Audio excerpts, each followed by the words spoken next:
In this era of globalization and knowledge-based competitive economies, research plays a key role in policy formulation and economic management. Policy decisions on Tanzania, the land of the Kilimanjaro, Ngorongoro, and the Serengeti Plains relies heavily on research evidence from institutions such as the Economic and Social Research Foundation.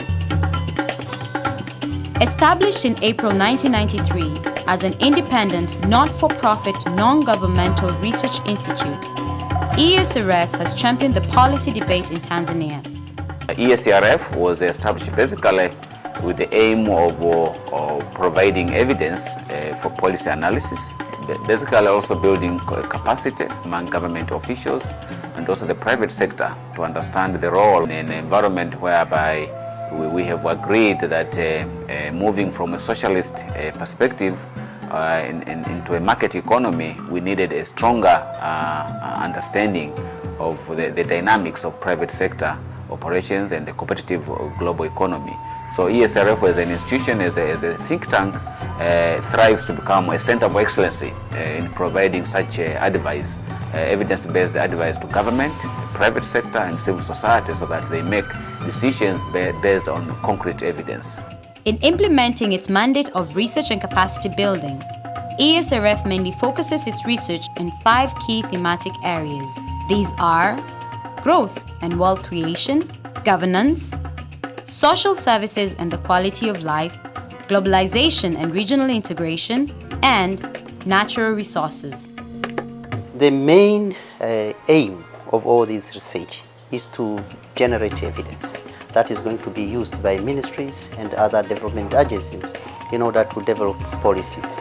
A common man will need a good policy because a good policy will generate strategies that can be used to support them in their development. ESRF is distinct because it is involved in creating an environment in which all other actors will come and work in.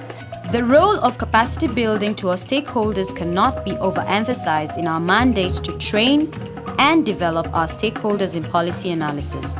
Therefore, ESRF does this through its unit called Governance and Capacity Building Unit. Has a number of activities. These include trainings, knowledge dissemination seminars or workshops. We call them policy dialogue seminars. Collaborative capacity building programs are also hosted at ESRF and include the Postgraduate Diploma on Poverty Analysis and the International Fellowship Program.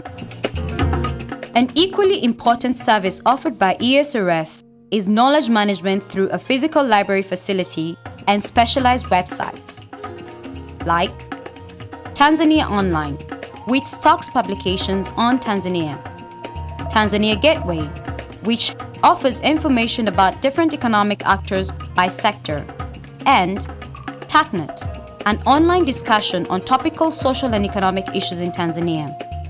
More especially, we have made easy availability of these documents. Before 2000, it was very difficult to get these government policies, to get the government strategies. But now, after the Tanzania Online, those things are available easily online. We get funding from institutions, different institutions, including the UNDP, African Capacity Building Foundation, IDRC, think tank initiative. We are happy that most of the work we do has tended to influence policy in Tanzania. We have worked very closely with the East African community, for example, and we've been parted to making strategies like the private sector strategy. ESRF as a research institution is one of the very renowned research institutions because it has done a number of commissioned work with the government, with the private sector, with the donor community. We've done a number of big assignments under this unit, including the development of Tanzania Vision, the preliminary analysis of the implementation of Tanzania Development Vision 2025, and the other key assignments like identification of growth drivers, which are key to development. To conclude, let me thank all stakeholders, particularly the government of Tanzania, for the support it has given to ESRF, the international community, particularly IDRC, think tank initiative, for the support they've given us in making sure that we become relevant not only to Tanzania as a country, but to East African community as a whole in shaping the future of East Africans.